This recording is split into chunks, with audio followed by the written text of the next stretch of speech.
चारण साहित्य ने नई ऊंचाइयां देवन वाला या चारण साहित्य ने गति देवन वाला, दिशा देवन वाला परम आदरणीय डॉक्टर अंबादान जी रोहड़िया साहब, ये संस्थान रा यशस्वी अध्यक्ष भंवर सिंह जी रड़ियावता, मेघूदान जी, आदरणीय मंजूला जी, शारदा जी आढ़ा और परम श्रद्धेय सीपी देवल साहब, आप सगड़े इन गरिमामय मंच ने मारो सादर प्रणाम, इन सभागार ने सादर प्रणाम। पहला तो मैं इस संस्थान ने और आदरणीय लखाव साहब ने मतलब दोलड़ी बधाई दूं, और बधाई आ है कि एक तो डूंगरदान जी आसिया ने पुरस्कार मिलनो और वो ही शक्तिदान जी कवियारा नाम पुरस्कार मिलनो, दोनों ही अपने आप में सोने में सुगंधी है। मोनू सुगंध सोनू मिल्या, बलिहारी अण बातरी, साक्षात सगती इंद्र सुने न महमा करनल मातरी।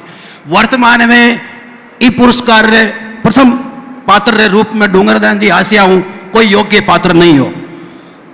और लखाव साहब रो निर्णय बहुत ही वर्णनीय है, अनुकरणीय भी है और लोगों ने प्रेरणा दे तो रही कि भाई निष्पक्ष कीकर चयन किया जावे आदमी रो। अब आर वर्तमान में पुरस्कार लोग मांडा देकर टीका काटे, और एक परंपरा बन चुकी। बीकानेर रहे कवि होया रामदेव आचार्य, वहां कहो कि तुम मुझे गॉड फादर कहो और मैं तुम्हें जीनियस, और जकार नाम हुआ पुरस्कार मिलियो है डॉक्टर शक्तिदान जी कविया, आपरे जीवन में कोई नहीं गॉड फादर नहीं मानियो। वह हर एक चारण साहित्य विद्यार्थी गॉड फादर ही रहा, और इने वास्ते उन्होंने जठे तठे मैं समझू, मैं हमारे बहुत सनेरो भाजन रहो विद्यार्थी जीवन 10वीं हूँ, हमारा पुत्र अठे हिम्मत सिंह जी ब्राजे बहुत सने रहो, और लोगों ने बड़ो अचंभो होतो कि इतनी लंबी काल अवधि तक डॉक्टर शक्तिदान जी कवियारा आप सने पात्र की कर बढ़िया। शक्तिदान जी की दो विशेषता ही, एक तो उन्हें कूड़ पसंद नहीं होती और एक धूर्तता उन्हें पसंद नहीं होती। ठगी फरेबी जालसाजी जठे भी उन्हें निगे आई और वे होने वो कभी महत्व नहीं दियो। राजस्थानी साहित्य माथे और विशेषकर डिंगल साहित्य माथे डॉक्टर शक्तिदान जी कवियारो जो एहसान है।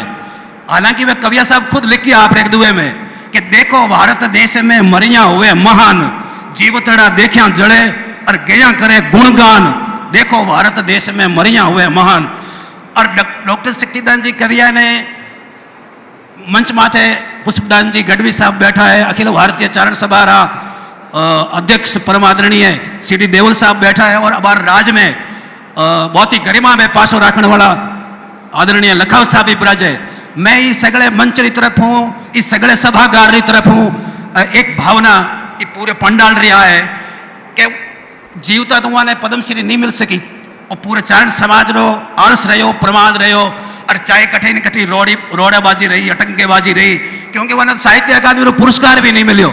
एड़े एड़े लोगों ने पुरस्कार मिल चुका साहित्य अकादमी रा, जगह वो नाम सही लिखा हो कि भाई थारे नाम री सही वर्तनी यहाँ है, मैं ये बात रो गवाह हूँ, और कोई ने प्रमाण चाहिए तो वे आदमी हूँ कवाड़ दे। वे लोगों ने साहित्य अकादमी रा पुरस्कार मिल चुका, लेकिन डॉक्टर शक्तिदान जी कविया ने अपहार्य कारण रहा, कई कारण रहा, उन्हें पुरस्कार नहीं मिल चुको।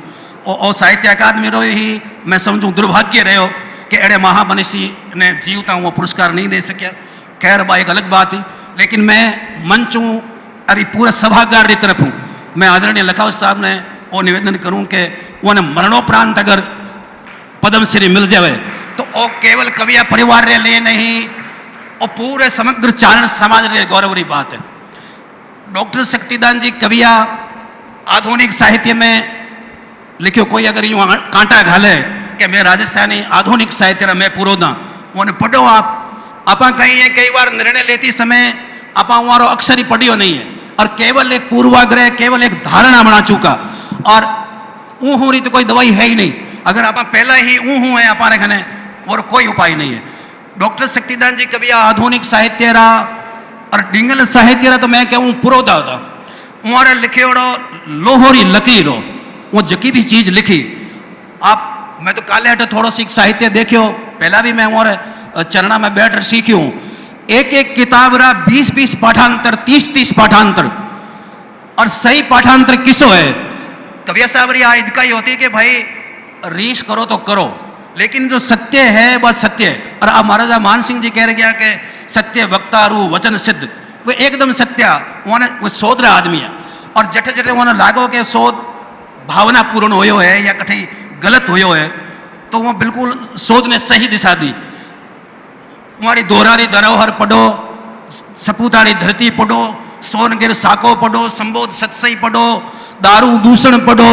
और संस्कृति री स्वरम तो राजस्थानी गद्य साहित्य रो उत्कृष्ट नमूनो है। मतलब बचनी का शैली री आ विशेषता है कि तुकांत मिलती जावे गद्य में भी। आ एकमात्र ई आधुनिक काल रे माया डॉक्टर शक्तिदान जी कवियारी विशेषता ही कि वो बचने क्या शैली में गद्य लिख्यो। पद्य तो कोई आदमी तुकांत लिखे ही लिखे। धर्मचंद जी उपाध्याय कहे होगा दो हरे हमारे देश छो हरे करतु है, कहते दुआ बनार घर में मन में मोदी जन की जरूरत नहीं है। हमारी बीकानेर की धरती माथे तो दुआ छोरा ही बनावे। लेकिन कविया साहब तो गद्य भी तुकांत लिखियो। आप हमारी संस्कृति री सौरम पढ़ लो या राजस्थानी काव्य और सांस्कृतिक गौरव पढ़ो। आप एक एक निबंध पढ़ो हमारे निबंध रे वास्ते डॉक्टर शक्तिदान जी कविया अरे छोड़ी सी मैं हालांकि गूंगे वालों गुड़ है, गुड़ खावे लेकिन और स्वाद नहीं बता सके। तो आ ही मैं कहूँ हमारी स्थिति है कि डॉक्टर शक्तिदास जी कविया ने कठे हो हमारे माथे बोलना शुरू कियो जावे और कठे हमारे माथे बात पूरी करी जावे। चाहे गद्य हो, चाहे पद्य हो, चाहे आधुनिक कविता हो, चाहे समीक्षा हो, चाहे प्रस्तावना हो। और विशेषकर हमारा राजस्थानी शुद्धिकरण माथे बहुत जबरदस्त योगदान हो। हमारी फूल सारू पाखड़ी री भूमिका अब पढ़ लो। आपने एक दिशा मिल जाए कि राजस्थानी कीकर और लिखनी चाहिए और की तक लोग बिगाड़ रहे हैं।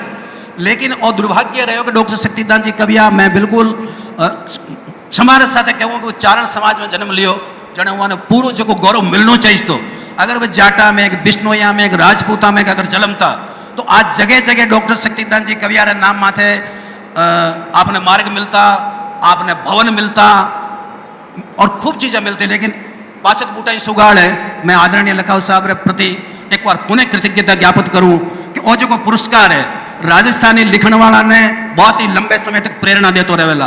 क्यों कि भाई डॉक्टर शक्तिदान जी कवियारो नाम ही राम तुम्हारा चरित्र स्वयं कोई काव्य है और कोई कवि बन जाए सहज संभाव्य है। डॉक्टर शक्तिदान जी कवियारो तो नाम ही अपने आप में गौरवपूर्ण है। डॉक्टर शक्तिदान जी कई लिखे। मैं एक छोटी सी मैं हालांकि मैं ज़्यादा नहीं बोलूँ लो। डॉक्टर कवियारो समग्र काव्य पढ़ा तो अपाने लागेला कि वह काव्य संसार अनुभूति जन्य है। उन्होंने जो अनुभूत कियो उनने ही जो आपरी वाणी रे संचय ढालियो। आपरे काव्य में धवल धोरानी विमलता, अठेरे वासियारे अंतसु खड़कती प्रेम गंगा, धोरानी धीरप, मोटानी कीरप, जोगेश्वरानी जरना, थलवासियारी करुणा, इतिहासरो अंजस, जोगारो जस, ना जोगारो कुजस, शाकाहार रो सुजस, आखेट अबजस, बीरतरी बाता, भूली विसरी ख्याता, खोट माथे चोट, धूर्त ने फोट, नशा निवारण, नित नेम धारण, मनखपुण माथे मोद, हिंसारो विरोध, थड़वासियारो अणचे नेह, गुण पुजारी परंपरा, प्रकृति और मान खेरे आदू जुगादू, रागात्मक संबंध, पशु पक्षियां सु प्रेत, नारियां रे प्रति पूजनिक भाव, सांप्रदायिक सद्भाव और अंतस उछावरा मन हरणा चित्राम, जन भांत सजीले रूप सु सजोया है, मानो नवसर हार में घणमूंगा मोती पोया है। मैं आगे ज्यादा नहीं कहूँ। मैं एक देवकरण जी बारठ रो गीत, एक गीत री पंक्तियां देवकरण जी बारठ डॉक्टर शक्तिदान जी कवियारो काव्य कई है, हमारी पढ़नी कई है, हमारे काव्य री विशेषतावां कई है। वहाँ आपने एक छंद में लिखी मोतीदाम में देवकरण जी बारठ लिखे कि जाने मगरा माथे घोड़ा चाल रहा है। शक्तिदान जी कविया पढ़े तो आपने यहाँ लागे कि मगरा माथे घोड़ा री पोड़ा बाज रही है। आपने यहाँ लागे कि मेघ मीठा पड़े में घुर रहा है। आपने यहाँ लागे लगा सैमरजेंट आकाश में उड़ रही है। आपने यहाँ लागे लगा अब नारद री भीड़ा सुन रहा हो। या आपने यहाँ लागेली कि धरती माथे खड़कती मंदाकिनी चाल रही है। और या आपने लागेला कि हाथी चाल रहा लंगर दियोड़ा। तो वे लिखे कि मगर मीठी धुन सामण मेघ मंडाण उबे नज से झमर जेंट उडाण झरी किन सारद वीण झंकार धारा उतरी की मदा के निधार लखे पग लंगर दंतीये दौड़ पड़े मगारा धर हेवर पोड़ बह घण बेग की झुंड प्रवाह पटासिक हूत की गंग प्रवाह तपे मरो देश बीराई ये थान खरो सुत गोविंद रो गुण खान। अरे बड़ो कवि डिंगल रो वेदबान दिव्य दिव्य दिव्य चारण शक्ति है दान। दिव्य चारण और अगर समकालीन वो वरिष्ठ लोग अगर डॉक्टर शक्तिदान कविया ने दिव्य चारण घोषित कर गया है तो वास्तव में वो दिव्य मूर्ति होती।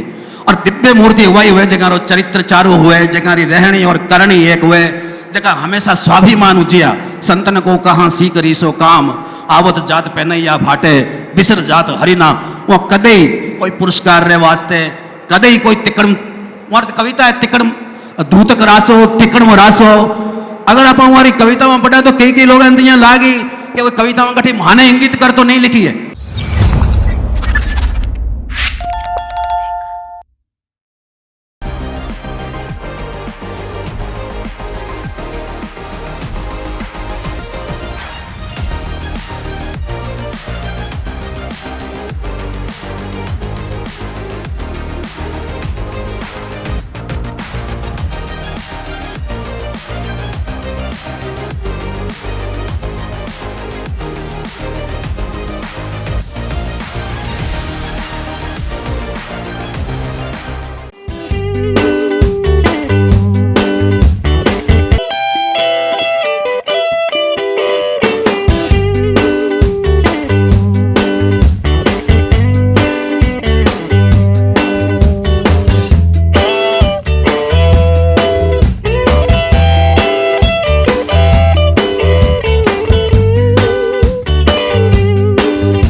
Pizza Point, Kangor. For delicious moments.